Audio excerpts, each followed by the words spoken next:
Good evening, everyone. My story starts probably 8 years ago when we switched our urban uniforms and took on a rural uniform and moved to the country and decided we'd get off the food grid. So first order was to plant a vegetable garden, and by July we were looking for a farmer's market because we way overplanted. And we got hooked on that in about, the slide up? So, louder? It's my wife, my coach. So about 2 years ago, we sunk our life savings into 170 acres north of Charleston Lake, and now I farm full-time. My wife still has off-farm income. And last year, we received organic certification. And other than not using GMO foods and petrochemical fertilizers, the two main hallmarks of organic certification are traceability and record keeping. And one of the record keeping issues is cost of production. So every time you step foot in this field, you need to keep track of your time, your tractor time, diesel cost, implement cost, and at the end of the year, you divide your yield by what it cost you, and that figures out how much you need to charge. And for the life of me, I grow food that is 2 to 3 times more expensive than the grocery store, and I have no fertilizer costs or shipping costs, and that befuddles me. I was in the grocery store the other day, and there was a 120-gram package of blueberries that came from Chile for $1. That's about 3.5 minutes of labor, $20 an hour. And I got thinking what you can grow for $1. So you can get a can of cola, you can post a letter to Brockville, which is about 80 kilometers. You can get a liter of propane, which will heat your house for about half an hour. You get less than a liter of gas, which won't even get you out of town. One of the issues in that thread is the cost of shipping. Quinoa is an interesting example that used to be a staple of the Incas in Bolivia, and with our Western intrigue, we now import so much quinoa that the price has gone up by over 300% to $3,500 a ton, where modern wheat's still only about $280, $300 a ton. So there's a concept that Bolivians can't afford to buy their own food anymore, but the other side of the coin is why would you when you can get such rates for it? So not unlike the Nova Scotian lobster fishermen, they could eat lobster all year round, but instead they ship it overseas to Europe, and with the money they get, they buy citrus fruit and fresh lettuce from California. So one of the issues of being self-sufficient and subsistence farmers and eating what we grow is it leaves us very susceptible to famines. You've obviously heard of the Irish potato famine. That's an excellent example of monoculture. So by creating global markets for our food and moving the food around, we actually get a revenue redistribution where localers can buy food from other areas. One of the examples where this has gone wrong is down in Brazil where they're growing soybeans, and the vast majority of soybeans go to cattle, and this is why we can have $1 hamburgers. And the loss of the rainforest is contributing to climate change. Climate change leads to prolonged droughts and heat extremes, both cold heat and excessive hot heat. So when we look at climate change, the further back we look, the more farther into the future we can see. So if we go back to the Middle Ages in the year 1300, we were just about at the peak of our agricultural system in being able to sustain the people. The Little Ice Age started in 1300 when the life expectancy was about 39 years of age, 35 years of age. And with the prolonged rains and cold summers, the drought ensued, and with that famine came, and by the year 1325, life expectancy dropped to 29. With all the wheat imports coming from China, with that came the rats and the bubonic plague, and you can follow that disease vector right along the Silk Road and through all the Mediterranean ports. And by the 1350s, life expectancy was down to 17 years of age, 60% of the population of Europe collapses, followed by the 100 Years' War, which further aggravated the agriculture.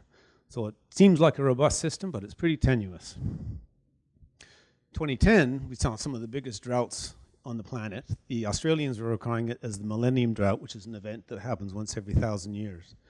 Russia experiences the highest heats in 130 years, and the brush fire, similar to what you're seeing in California, they set the wheat fields on fire. So on August 5th, 2010, Russia bans all wheat exports. The primary importer of Russia's wheats happens to be Egypt. Price of food goes through the roof in Egypt, and February 2011, we start to see the riots in demonstrations in the square. Not that it caused the Arab Spring, but it was certainly a contributing factor to it. If you think back to the French Revolution, 1780s, that was the Hekla volcano in Iceland, which caused overcoverage, low temperature, heavy precipitation, and another famine. And this is the famous let them eat cake. So one of the funny things about moving food around the earth is that we grow food by the pound. Virtually everything you get in the grocery store is sold by the pound. So the motivation for a farmer is to grow big, fat, heavy food because it's worth more. And the way we get food, big, fat, and heavy, is we feed it extra nutrients. You can see down the bottom here, the world's population going up and the amount of fertilizer that we use. And that's how we've been doing it. So here's corn from 1860 on the bottom left. We can see that it was stable, sustainable agriculture. And then the Green Revolution starts, where we start genetically modifying to take bigger inputs to grow heavier food and more yield per bushel per acre. But before we move the food, we have to move the fertilizer. So this is a map of the global fertilizer trade that happens before we even put the food in the ground. And you can see Canada's a major exporter of potash and sulfur from our natural gas exports. And a lot of this stuff is petrochemical based, particularly the ammonias, the ureas, the DAPs, and the MAPs. And a lot of it goes into corn growing, which is a principal thing in the States. We had a 2013, one of the biggest bumper crops of corn. And the way they dry corn is with propane. And they only make propane in a flat line, and they stockpile it in the summer so we can heat our homes in the winter. Well, they used up so much of the propane to dry the corn that we've had a propane drought in eastern Ontario, and a lot of people were without heat over Christmas. Our propane went from 63 to 98 cents, which doubled our heating costs, so we can have cheap beef, because the beef heat the corn. Top right is what's called a CAFO. It's a confined animal feeding operation, and this is back to paying food by the pound. On the bottom right is the way beef have traditionally been raised, which is pasture-fed, grass-fed, and we bought a quarter cow a year ago, and the ironic thing was that every single cut of beef, including the hamburger, tasted the same, because it was the same animal. And they say that there's over 1,200 cattle in a single hamburger. So this is what I call the oily burger. So we mine fossil fuels to make fertilizer to grow heavier corn, and the corn gets fed to the cow to make a heavier cow, and more shipping, more packaging, and then we take the hamburger, bring it home, turn the electricity on, render that fat back out of the hamburger, throw the fat away, and all that's good for the economy because it creates GDP. So gross domestic product is everything, all goods and services in society. But what it doesn't take into account is what's good and what's bad. So harmful things like Hurricane Sandy is actually great for the economy because you have to rebuild 700,000 homes. The notion of infinite economic growth, that we want a compounding economy of 2, 6, 7% per year, but we're in a finite planet. We're in a finite room. We can't increase our own population in this room. So at some point, we're going to hit natural limits, either on the earth to sustain us or the soil to grow food. One of the things David Suzuki said years ago was this notion that if you put a single cell into a container and it doubles every year for 500 years and the container's half filled, the question is, at what point does the container overflow? And the answer is 1 year. So it's taken us 90,000 years to get up to the Earth's half holding capacity, and we have one cycle left. So the GDP diet, this notion of Coca-Cola, or don't want to say Coca-Cola, but a cola, hypothetical cola, starts off with bauxite that's mined in Jamaica, and it gets shipped to Quebec. Cheap hydroelectricity makes it into aluminum. We then fill the cans with sugar, acid, water, and they transship millions of gallons of water between watersheds, and then the sales and marketing costs, and then it contributes to obesity, liver damage, and a whole slew of other diseases, which generates great medical revenue and cavities and dentists, and then the cans are recycled, crushed, shipped, and the whole process starts again. All that is great for the economy. If you look at a bundle of organic carrots, it's a bunch of seeds they're put in the ground, we pull them out, and you eat them. Bad for the economy. This notion of trophic efficiencies is the ability of food to preserve itself in energy as you move up the food chain. And there's only about a 10% efficiency between trophic levels.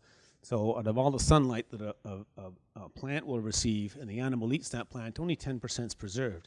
And then someone else eats the animal and only 10% is preserved. And then we eat that top animal as we're top of the food chain, and we're down to 0.1% of the solar energy.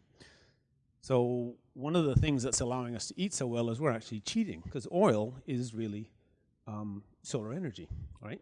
In plants that have been stored 1 million years ago, and we're reburning and reintroducing that, so it's like burning two suns at once. I think the notion of sustainability is to be able to do what we do forever. You remember that corn graph, and for 50 years, it was sustainable. They could have done that forever and never run out of things. So farm without losing soil, farm judiciously with use of oil, because oil is a good thing, and we'll get into that in a minute. And eat without producing more waste than your food. Often we'll, unpack the wrappers at home and we'll have more to throw away than we did when we consumed it. So staying within the limits of our finite system. And that's a tough thing to imagine, and it really came into my mind last year when I was rock picking, and it's exactly what it sounds like. It's picking up rocks out of the field. And everyone should try it for a summer. And I found two things here, which just blew my mind. One of them was the stone axe head, and it was from the eastern woodland farmers about 1,000 years ago. And the thought that First Nations were farming the very field that I was standing in 1,000 years, growing the three sisters, which is corn, beans, and squash. And a week later, I found the rock on the bottom, which is a footprint from a brontozoa, a big three-legged, three-toed bird, about 2.5 million years ago, 200 million years ago. And this notion of sustainability just moves that time scale. And when we say forever, it's really forever. So 8,000 years ago, there was a mile of ice on top of us. We were right in the middle of the last Wisconsin advance. Earth makes topsoil at about 1 inch a year. So it's taken 5,000 years to make what you see on the left. And it took us 5 years to make what you see on the right, which is oil. But the question is, can we do without oil? So how much oil and what energy is in a barrel? There's about 5.8 million BTUs in a barrel of oil. And this figures blew my mind here, that it would take the average person about 10 years of work to produce the same energy that a barrel of oil will make. And at 20 bucks an hour, that's 200,000 bucks worth of work for $95. So I can take 20 liters of diesel and I can plow 9 acres of land, and I imagine sending an army of men out with a shovel, and it would take them all summer to turn that same 9 acres of land. So oil's good, but we need to use it judiciously. The other thing that bugs me, and this is just an offshoot tangent, is air. So you open a box, and half of it's full of air. This is twice the wood products to make the box, twice the shipping, twice the retail shelf, twice the waste. You imagine taking all the trucks on the 401 and cutting them in half, taking all the air out of all the boxes. Good for the GDP, though. So who owns your food? These are the big 10. There's 10 companies here, and these are all the brands that they own. And there's a graph of how they've done in the last 10 years. So it's Kraft, Procter & Gamble, Unilever, General Foods, Kellogg's. They're all up 60 to 140%. And they say that in an average $5 box of cornflakes, the farmer gets about 17 to 19 cents. This is a seed industry. So the size of the bubble is commensurate with the size of the market share. And the red ones are petrochemical and pharmaceutical companies, because they're genetically modifying the seeds to need the petrochemicals that you put in them. So it's a win-win, good GDP. And here's how their shares are doing. So the two down the bottom here are actually subsidiaries, and the ag units aren't reported differently, but they're up sort of 1,000% to 700% in the last 10 years. And this is an overview of the agricultural industry at large. So there's Agri and Potash, both fertilizers, Monsanto, Seed Company, John Deere. And way down the bottom here, the purple line is the price of oil, and the blue line is the price of wheat. Wheat is cheaper now than it was 10 years ago, but Monsanto's up by over 1,000%. And you can see the little blip here in 2010 during the drought. So there's this notion of trophic wealth concentration, and I think that as we invest and get removed from our agrarian past, money goes up and up and up in the food chain, just like energy does. And Oxfam reported last week that 85 people, less than the people that are in this room, own more money than the lowest 3.5 billion people. 80% of people live on less than $10 a day. So I think the system's out of whack. I think what we eat is going way sideways. And again, good for the GDP, but I think it starts with redefining the GDP and potentially moving down this concept of health care instead of preventative. Things we can do, eat low on the food chain. Not that you need to become a vegetarian, but if we all stopped eating 1 meal of meat a week, eat organic food, better for you, lower inputs, lower carbon footprint, eat closer to home. It may or may not be more nutritious, certainly the argument's out on that, but it's definitely a lower transport cost, and it's definitely fresher, and it's definitely from a microeconomy that any money you give me for my food stays here, and I go hire a local plumber who, the money goes around before it leaves the system. And start a garden. Go into your backyard and plant something. Get hooked. So think before you bite, be sustainable, and bon appetit. Thank you.